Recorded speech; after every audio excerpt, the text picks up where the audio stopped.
ከዳሽን ባንክ ጋር ስራ የጀመርኩት ያው ከልጅነቴ ልበል መነሻ ላይ ያው ዳሽን ባንክ ለኔ ያው ፋውንዴሽን ነው። በቃ ፋውንዴሽን ማለት ያው የዚህ ህንጻ እግር ያለው ከታች ነው።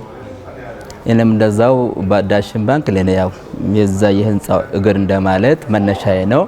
1988 ነው አካውንት ተከፈትኩት። ተማሪ እያለሁ ገና 1992 ጀምሮ ነው ወደ ስራ የገባሁት። ከዛ ጀምሮ እኔ እስከ 2012 ድረስ ከዳሽን ባንክ ጋር ስራ ነበር። አንድ ጓደኛዬ ነበር ለምን መኪና አትገዛም ከየት አምጥቼ ብር የለኝም ብሩ አይሞላልኝም ብዬ ስለው ዳሽኖች እኮ ብድር ይሰጣሉ። ከዛ የነገረኝ መቼ ነው? እሁድ ቀን።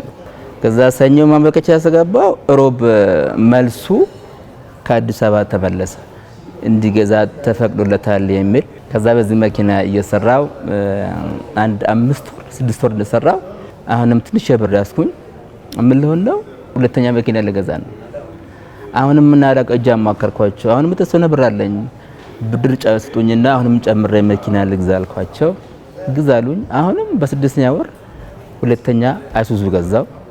ከዛ በሁለቱ መኪና እየሰራው አመት እንደቆየው ትንሽ ስራ ተቀዛቀዘና አንደኛ መኪና ሸጥኩ።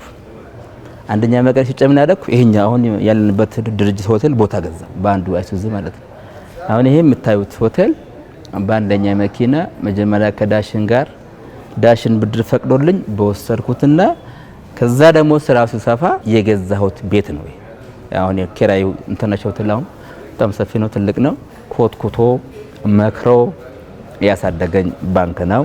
በእውነት ስለ ዳሽን ባንክ ብዙ አንስቼ ማውረቼ ማልጨርሰው ውለታ አለኝ። ብዙ ባንኮች አሉ በሀገራችን ውስጥ ካሉት ባንኮች ለኔ የመጀመሪያ ባንክ እኔንም ደግሞ ለዚህ ወግ ማድረግ ያበቃኝ ትልቁ ባለውለታዬ ባንክ ዳሽን ነው። ብዙ ጊዜ ለብራንቾችም ኬዶች በጣም በደንብ አወራለሁ። ምክንያቱም አሁን የሚዲያ ስለሆነ ሳይሆን ማወራው የእውነት አይደበቅም።